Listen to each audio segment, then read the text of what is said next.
Today's tutorial is a legit bruh moment, as you can tell. So we're folding the word bruh, and this is from a 6-inch or 15 centimeter kami, and then which is not hard. And then this is a 25 centimeter kami, which I'm going to use for better detail.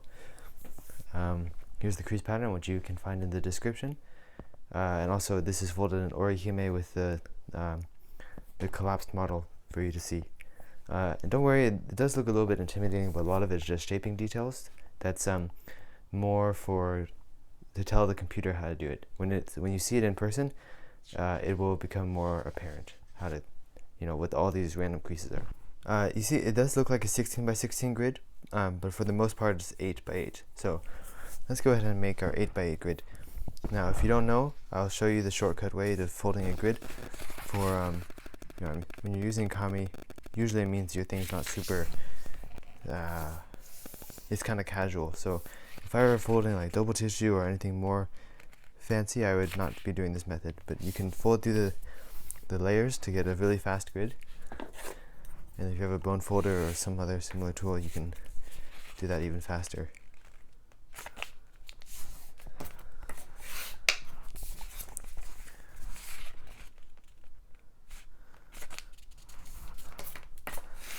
There we go. So there's our 8 in one direction. Now let's unfold it and go the other way. So for this video, I'm going to be have it the white background with the blue letters, or the colored letters, which you can invert that, but yeah, it's possible either way.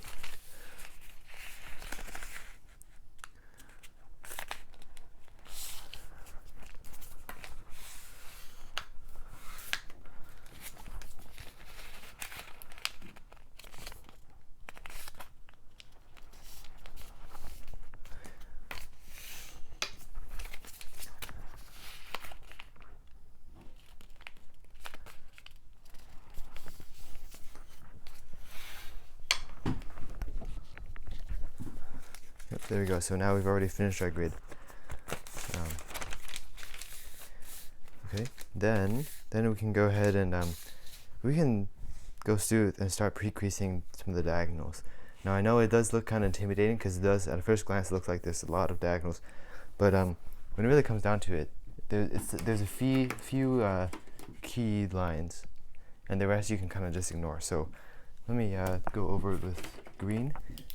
So the ones we're going to look at are, these guys are key lines. Maybe this one, and then here. Now, and that's about it. These guys, maybe here, yeah, or so.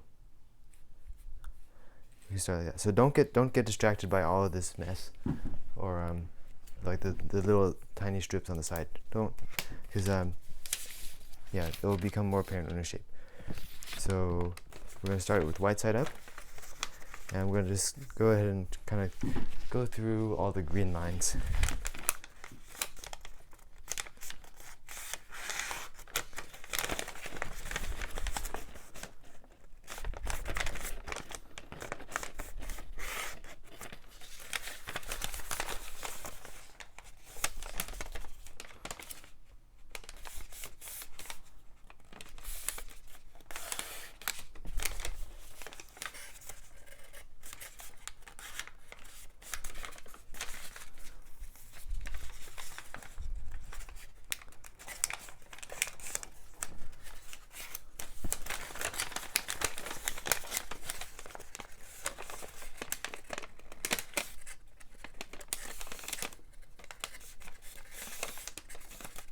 It might be going kind of fast, but here's what we got so far. And if that was a little fast, here you can catch up. I'm just gonna make diagonal creases, and then here they're all like 1 unit each. So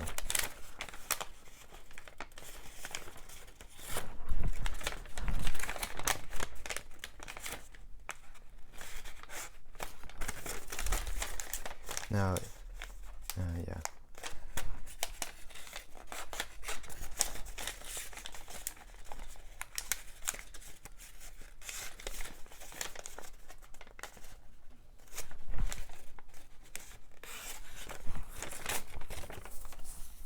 Okay, now we can go ahead and collapse. So hopefully you have some box pleating experience.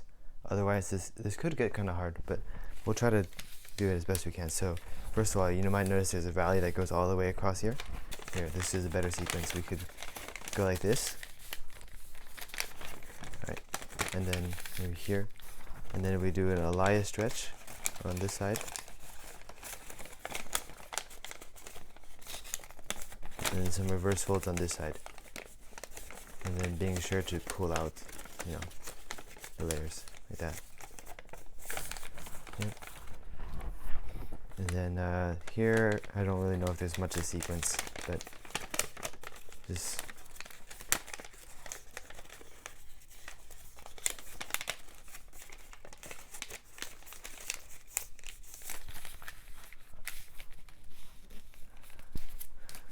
yep, and that's our collapse. That's all done for the collapse. So this is a really quick model. Well, the collapse, yeah. Oh, actually, I should have said this earlier. We're actually, sorry, you can do that now. So when we went to mountain fold in here, valley fold in there, we're just going to valley fold it back down. Mountain fold, I don't even know, man. Just fold it.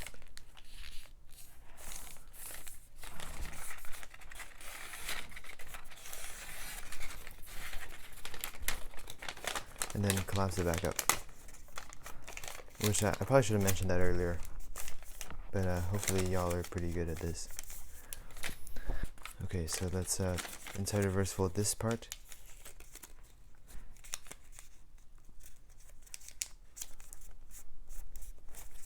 What we're going to do next is kind of weird. And of course we didn't pre-crease it, so it'll be even harder. But it's going to look something like this. So we had it like this earlier, right? Now we kind of Elias stretched it, but at the same time it kind of wasn't. And then but then it's not a normal Elias stretch, because it's not symmetrical, right? And then this becomes a mountain. There's a mountain right here, and then kind of just closes over. So that was kind of weird. There's better ways to do that, by the way. My bad.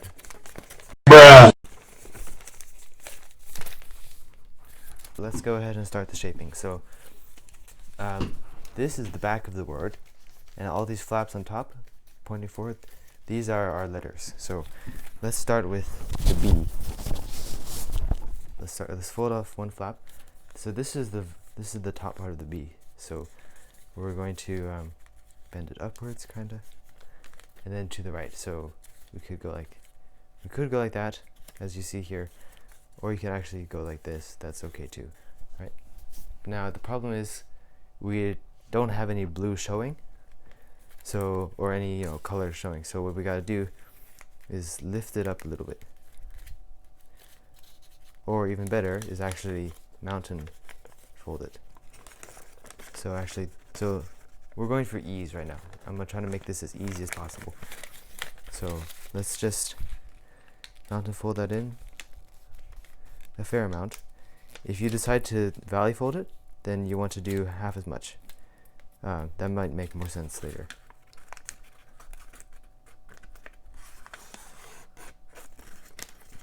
So notice I just folded through right on the corner right there. That's okay for now. Not a huge deal. So what I said earlier about the valley fold, if you had decided to swing the flap up, you would now have a blue section above the edge. Here, it kind of looks like that, where it has, the striped line. Anyways, I don't know if that made any sense. If it doesn't, you're fine. Okay. Now so if we do it like this, the easy way, we actually kind of have to fold it to the side rather than on top, right? We have to do it like this. Now this one we want to make it bend just enough that we get the idea that it's a B. So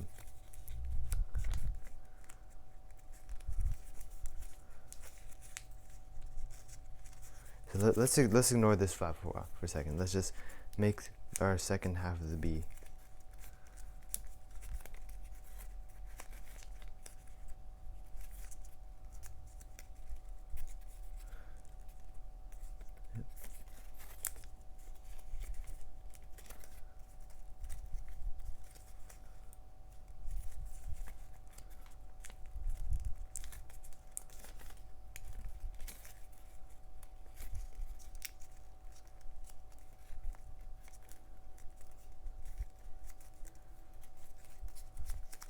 Now this part is actually surprisingly difficult. We need to make it so that the layers are not like stacked on top of each other like this. So what I'll do is I'll take this flap, this thing, and then, you know, just manipulate it until it works.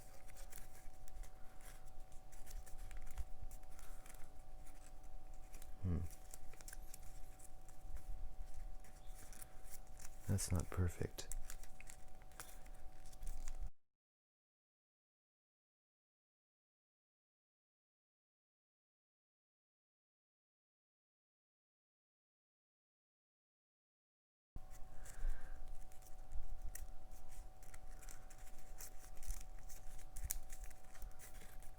There we go. I think, yeah, that's a pretty good B. And what I'll usually do is either I take a foil and wrap it around, or I just put like a clip on it, just to hold it down for now. We'll glue it shut later. By the way, it's sometimes people say that, you know, glue, you can't do glue for origami. I mean, I kind of disagree with that. Like, you don't want to be relying on glue, like gluing your origami Yoda to its lightsaber, right? That beats the purpose. But gluing, we've already made everything. It's just helping us make it look better. So that's in this case, I would say glue is totally okay. You can use white glue. I use methyl cellulose, whatever you have. So for the R, we're going to fold this one flap up, and then the next flap comes after. You can actually, if you want some white space on top, maybe don't fold the top one all the way like that. So see how I have a white gap on top, and then the next one has some gap between the top. More or less. So something like that. And then, you know, the top part is a little too long, so let's fold that away.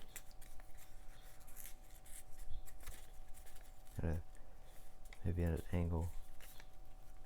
Yeah. Now this is not like fine calligraphy. You want people to be able to read it. That's all you really need. Okay, for the U is pretty simple. Well, kinda. So the U, we're going to be using these two flaps and the gap between. So let's open up this. So we have 3 units here, and I'm going to mountain fold it. So this is actually, it's not exactly what's on the crease pattern, but I like this way better. Let's just mountain fold the whole thing across, just like that. And then close the thing back up. Now what we do is we just fold it in and up. That's all it is. You know, again, as I said before, this is not like fine calligraphy, so if it's kind of, you just need it to be recognizable as a U. Oh, and then yeah, the B was really thick, so we definitely need the clip for that. For the R and the U, they're not as bad. You notice it's starting to not lie flat. Like, look at that. It's kind of, not that it's thick, I don't really know what's going on with this. But it's kind of annoying. Anyways, let me show you what I mean by foil strips. So these are my foil strips, and then to hold it in place, you just wrap it around.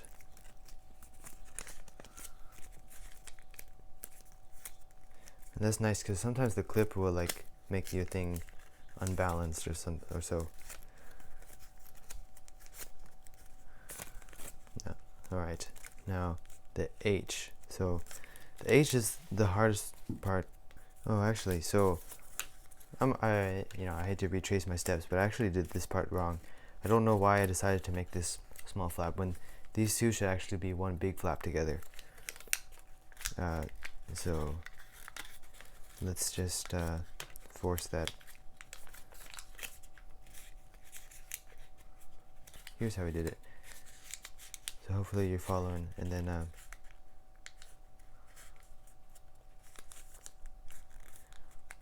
so I'll repeat that again. So this is our final result. this is what we started with. So what we do is we just pull it out, poke this up, this part comes up, and then mountain fold here, mountain fold here, and then it kind of lies flat. And then we can just sink this in.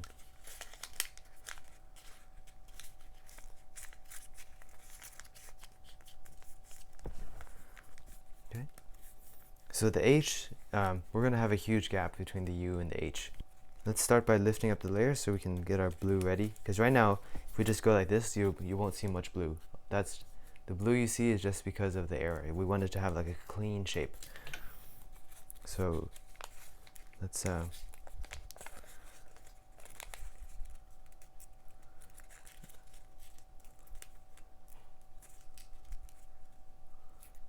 I'm going to fold it up just a tad.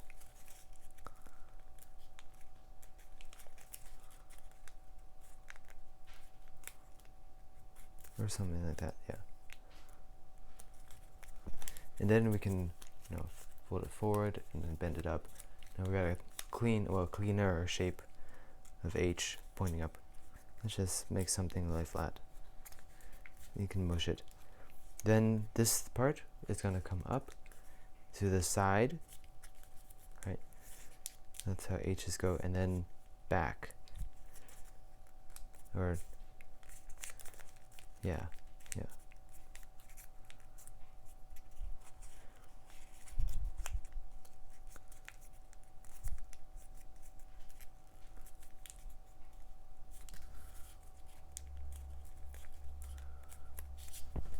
Yep.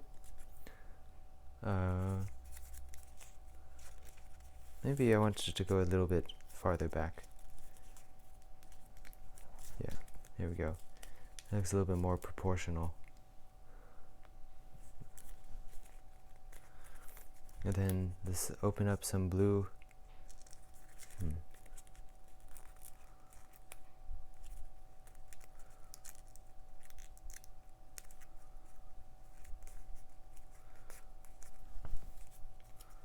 That. And then we want a little bit of blue. We're missing some blue right here, so let me grab my tweezers. I'm just going to,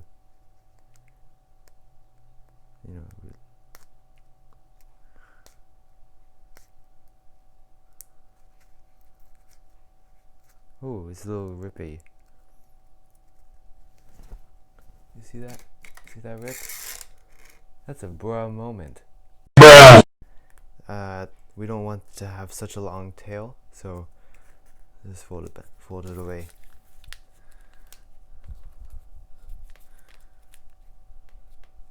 Yep.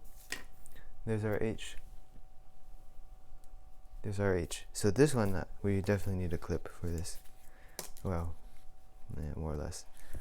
Okay, and now the last thing we gotta do, so we see we have a huge gap between the U and the H. So what I'm going to do is I'm going to bring the U over to the H. But not all the way, right? We want some gap, but about this much. So here's the thing. Right now everything's held down pretty well. And that's great, but what we really need is we need it for something to stick it when it's held down. And so that's where we glue it. What I'm going to do is I'm going to take my glue and then a small paintbrush. So there's a number of ways we can do it. First of all, first step is you gotta apply the glue, right? So maybe underneath the B, that's a good spot. You want to do it in the joints, so to speak. So like here, right, and then in here, and just kind of in general, put it on, and then underneath the B. And so inside the joints, and also like on the elbows too. So on the, I don't know, ridges, I guess you could call it, along the ridges, yeah. And now I'm going to clip it in place while I glue the rest. Just go easy on the glue. You can always go back and put more later. You can't really take off glue though, so. The R doesn't need much gluing because it's pretty flat already. But I'll put some in here so that doesn't come up. And then lock it down. U, same thing, is also, U is pretty flat also, so let's just throw some in there.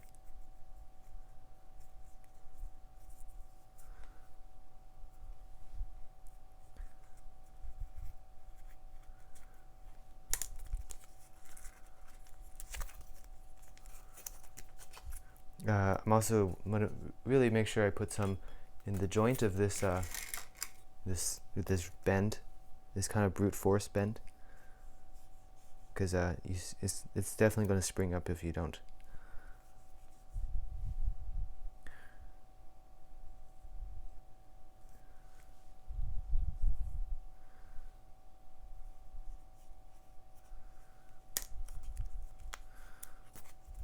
Okay.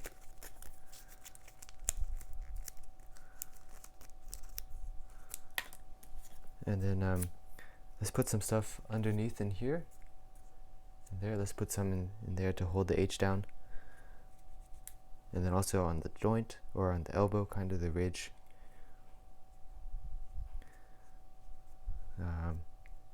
Everywhere that seems like stressed, something that's gonna come apart.